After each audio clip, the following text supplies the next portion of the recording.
27 ta' April, Beatu Nikol Roland, reliġjuż, għex bejn l-1642 u l-1678. Twieled f'Reims, l-istess belt li fiha twieled San Juan Battista de la Salle. Ordna saċerdot fis-sena 1665.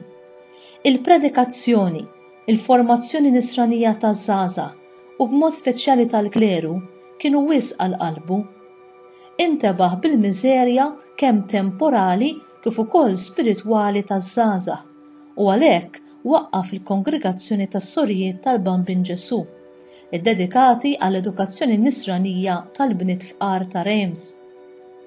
Nikol kien kanonku flimkien ma' San Juan Battista de la Salle tal-Katedral ta' Reims u kien ukoll id-direttur spiritwali ta' Giovanni de la Salle.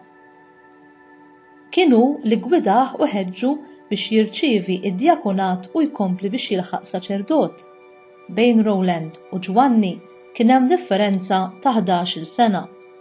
Meta Roland beda jħoss lejja, talab lil Giovanni de la Salle biex ikun l-eżekutur tat-testament tiegħu u fdalu ir-responsabbiltà li jieħu ħsieb u jiggwida il-kongregazzjoni tas-Sorijiet li kien waqqaf.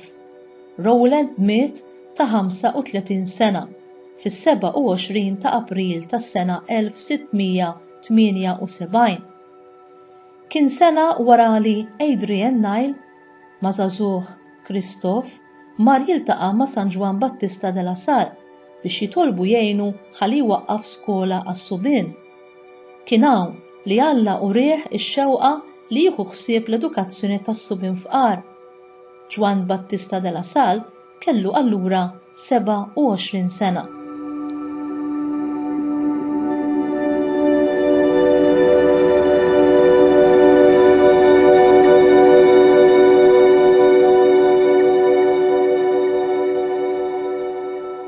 Il-Malti jgħid kappell ma jmejjilx lil ieħor u nistgħu ngħidu li fl-istejjer tal-Qaddisin spiss ninnutaw li l-mulej ilaqqa l-Qaddisin flimkien tul il-vjaġġ tagħhom fid-dinja biex dawn ikunu ta' għajnuna, sapport, gwida, kuraġġ u appoġġ lil xulxin fil-missjonijiet fdati lilhom mis-sema. L-eżempju li għandna llum huwa tal-Beatu Nikol Roland u San Juan Battista de la Salle. Il-mulej dejjem jibatilna persuna jew persuni f'ħajjitna li xi kultant ipattu għan nuqqasijiet ta' persuni oħra li suppost kellhom ikunu ta' għajnuna u għal xi raġuni jew oħra ma kinux. U għal dawk li forsi ma kellhomx lanqas persuna waħda li setat tgħaddilhom kelma tajba, parir Qaddis, tallimhom dwar l-imħabba ta' Alla għalihom u ddewwaqhom xi ftit minn din l-imħabba. Il-mulej tana bosta tagħlim fil-kitbiet u l-ħajjiet tal-Qaddisin.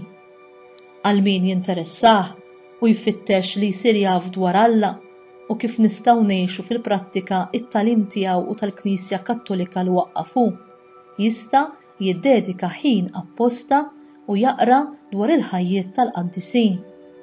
Infatti, diversi Qaddisin sabu l-ispirazzjoni tagħhom fil-qari tal-ħajjiet ta' Qaddisin oħra. Huma sabu fl-eżempju tagħhom mudell għal ħajjithom u tqanqlu bil-bosta biex jimitawhom.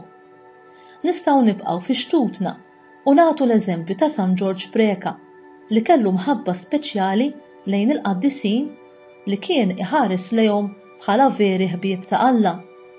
Kien iħobb jirrakkomanda il-qari tal-ħajja tagħhom għax minnhom wieħed jikseb ċid spiritwali kbir.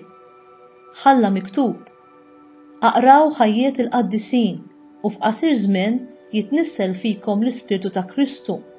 Dal-qari iqawwilkom fil-fidi, iħeġġiġkom fit-taħriġ tal-virtu u jqanqalkom biex f'kollox tirrikorru lejhom, tant huma setana quddiem Alla. Lejn xi wħud minnhom wera wkoll imħabba speċjali u ried li l-ħajja tagħhom tkun magħrufa sewwa mill-membri tal-għaqda tiegħu għall-limitazzjoni.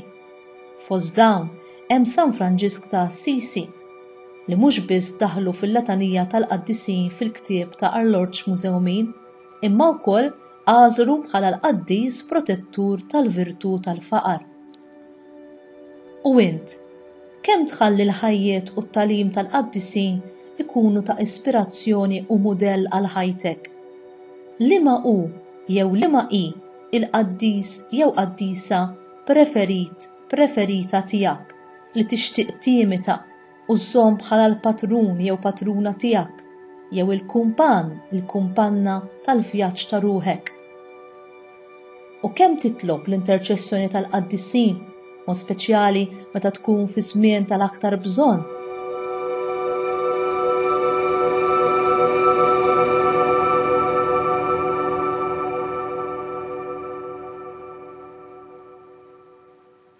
Talba.